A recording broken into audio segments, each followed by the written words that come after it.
You're listening to Orange Blaze, a Florida Trail podcast. And as I was looking around, I noticed an orange blaze on a tree. And that's how I became acquainted with the Florida Trail. Oh. I saw that blaze and I had no idea what it was, but I knew that I'd seen a blaze, a similar blaze. It was silver on the Appalachian Trail, so I got to checking around, and I think I read about the Florida Trail. I seen it on the kiosk there at one of the parks, and started investigating. And this was before internet and all that other good stuff we have now. I finally found out that there was a Florida Trail, and so in 2000, I said, I think I'm going to try that, but That was Melton Grits Cockrell, an approximately 7 times Florida Trail thru-hiker, and I'm Misty Ridley Little. This is the first in a series of interviews I recorded while at Billy Goat Day in January. If you are just listening to this podcast for the first time, I recommend listening to the Billy Goat Day episode, as well as episode 14 with Elaine McDaniel, and episode 27 with Randy and Luann Anderson and Chris Bell with ft-thru hike, to get a glimpse of what Billy Goat Day is all about. Billy Goat Day had plenty of hiking trail legends in attendance, but there were several lesser-known legends, and I think Grits is one of those. You'll hear in the interview that he tends to be more of a stealthy hiker, and with no social media presence, you might not know about him unless you came across him in person. I snuck in about a 15-minute chat with him the Sunday after Billy Goat Day, before his return to the trail, and I wished I could have picked his brain for more of his interesting trail stories.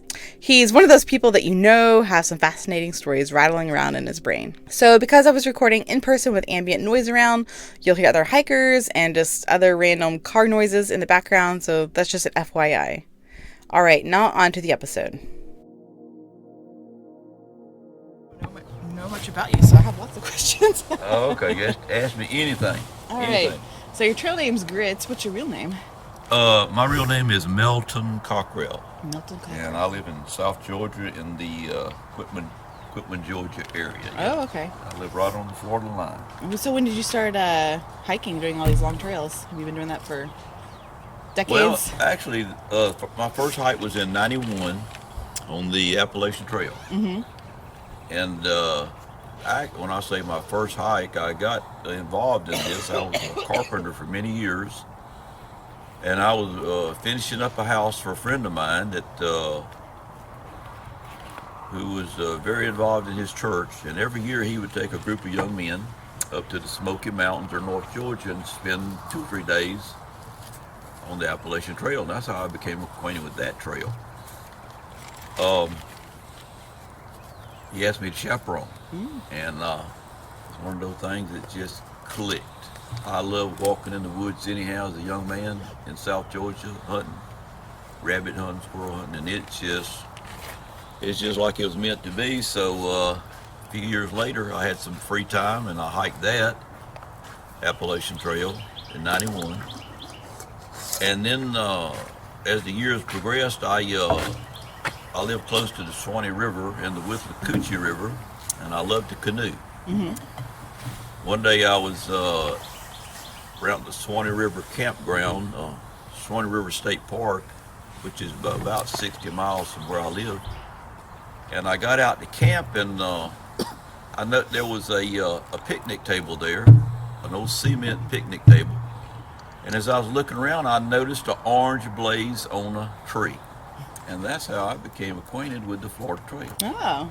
I saw that blaze and I had no idea what it was, but I knew that I'd seen a blaze, a similar blaze. It was silver on the Appalachian Trail, so I got to checking around, and I think I read about the Florida Trail. I seen it on the kiosk there at one of the parks, and started investigating, and this was before internet and all that other good stuff we have now.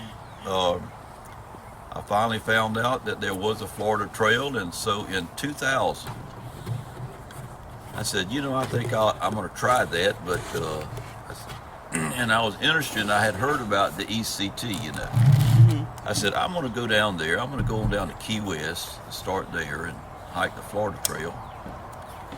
And then I'll go on up and hike the Appalachian Trail, and then I'll come back and do the other sections later. And that's my story, and I'm sticking to it. So in 2000, yeah, I mean, you did the ECT. Nobody, or Nomad was the only one that had really done the ECT Well, at that point. I had met him. Okay. I had met. I was up. I don't remember where I was up there, and I was camped out late one night. And very, very rarely do I build a fire. But that night I had a fire going, and in walked this wild man with a pair of tights and long hair and I think he had a stick, and he was just on fire about hiking and talking to the whales at Cape Gas Peninsula. And boy, I was ready to get up and go with him. I was ready to go wherever he wanted to go, So, and that was a memorable. He didn't stay. He just talked for a little while and took he off. was gone. Yeah. Yeah. Right. So you were doing the ECT. What was it like in those days when not many people are on the Florida Trail and there's not really a lot of Trail Angel network? How was that? It was for me. I'm not a real social person. I enjoy like us sitting and talking, and then I'm gone. Right. Did not meet one thru-hiker in 2000. A bunch of the little clubs. I say the clubs. Yeah. And most of the time it would be 10 or 12 little ladies doing their little day trips. You know, which is great. And of course they would look at me suspiciously because there weren't any thru-hikers, many, and they were viewed mostly as homeless or right. Whatever. So as the years progress, you see more and more people, and I started meeting some people that I knew in the past on the AT. And in 2000, I put that patch on my pack, and I continued to hike the AT. And wherever I went, I would always ask people what they were going to do after they finished the AT. And I said, well, when it gets cold, come on down to Florida. They got a great trail down there. You can hide out, hang out. And when you finish down there, you can always go somewhere else. Right. Go out west, east, whatever you want to do. No, it's too flat. I said, well, it is flat, but the ecosystem down there can change in 6 inches. So it's a different world. You ought to try it. In fact, I just met a guy, wild turkey, at the gathering here, at the Billy Goat's gathering, that I met in 18, and I didn't remember him, but he said, Melton, I seen the patch. Grits, I seen the patch. And here I am. So I said, well, it's working. Yep. So, I've always promoted the Florida Trail because it's close to home, and we're in Orlando now, and the same woods and palmettos are right around my house. Yeah. Like I say, I live 7 miles from the Florida line. So it's the same ecosystem, and I grew up in it. It's home. Somewhere. It's home. Yeah. Yeah.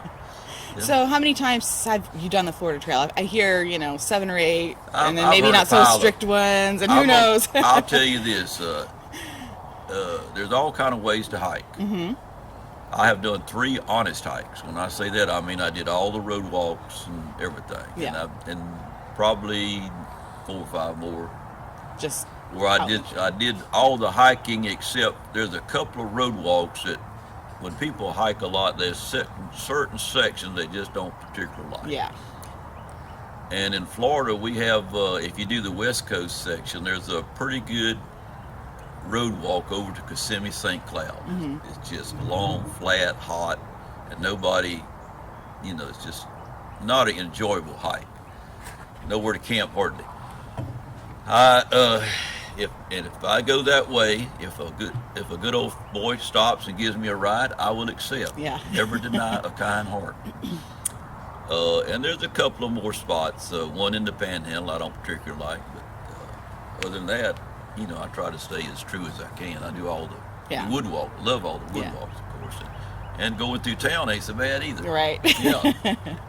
So you've done the Western Corridor as well, then? Yeah, I've done it probably 2 or 3 times. Okay. Yeah.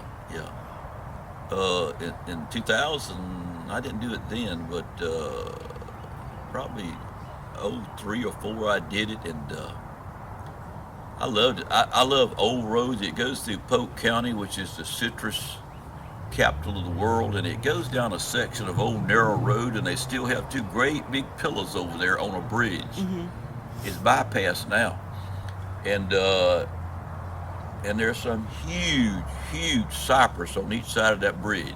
It's hard to get in there to it, quite frankly. They've got it chained off, fenced off, but I sneak in. And actually, there's a dedication there from some institute or university in Massachusetts where they dedicated either put some money in there to preserve those trees. They're huge cypress. Not as big as the one that was in Orlando that got burned, Yeah. but just Some massive, old history in the trees. massive trees. Yeah. Wow. And I'm a tree hugger. I don't mind telling you, I like trees. Yeah. So, I guess what brings you to come back to the Florida Trail all the time? Just because it's warm in the winter and some of the hikes?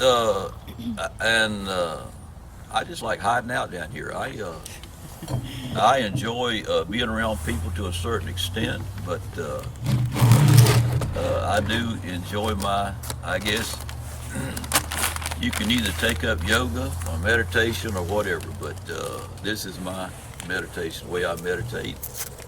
A lot of people vent, they talk out their frustrations, and I just walk mine out. And so far, I haven't turned into a serial killer, so Well, that's good. I think it's working. Yeah.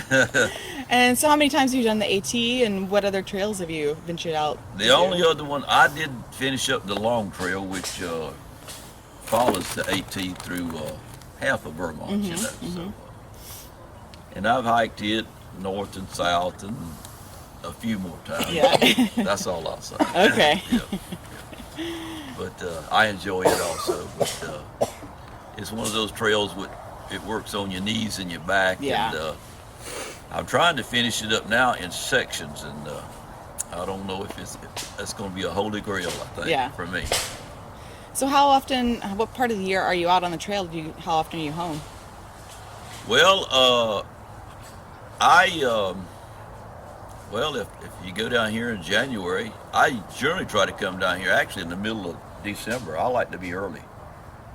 And I'm finding out there's more water caches if I wait until after the send-off. I just found that out this year, but since I don't use a smartphone or anything. But anyway, so that gives me 3 months, 5 months out of the year I try to hike. Okay. At least 5, and then throw in some canoeing, and I'm 100% retarded now, so I don't have to work for a living much, as long as I get a check. So, right. So if I can spend 5 months in the woods, that keeps me civilized for 7 more. So where are you paddling at? In the south or? Paddling? Yeah. Mostly the Swanee River. Okay. I like the slow, easy sandbars. We have a Withlacoochee, the Alapahaw, and those are the 3 main rivers that I like. Okay. And I guess you're paddling and you camp out while you're paddling? Oh, yeah. In fact, I basically did a canoe trip on the Swan. In fact, I generally try, every time I finish a hike, especially the AT, I get back in September, when it's water's down and the weather's pretty good and the bugs aren't so bad, so I generally go and do a chill down cruise, as I'll call it, on the Swanee to get ready for that civilized immersion. Right. Back into society. Oh, well, it sounds like you've had a very fun life out on the trails. I've had an enjoyable life out here, and I still have an enjoyable life. Yeah. I enjoy it. At this particular gathering, I met some people I had met many years ago. My hard drive memory doesn't work very well, but after they joggle me around a little bit and bring up a few things, I seem to remember the good times. Right. The good times, yeah. Some really, really nice people. One thing I've found out about life is the more you travel, the more you realize there are a lot more good people than there are bad people in the world. And Lord knows, if you stay glued to the TV set, you won't leave the bedroom hardly, much less the house. So get out and meet people, enjoy life. And I come from a rural area where a lot of people very seldom leave the county. If they do, it's to go off on a hunting trip somewhere. Right.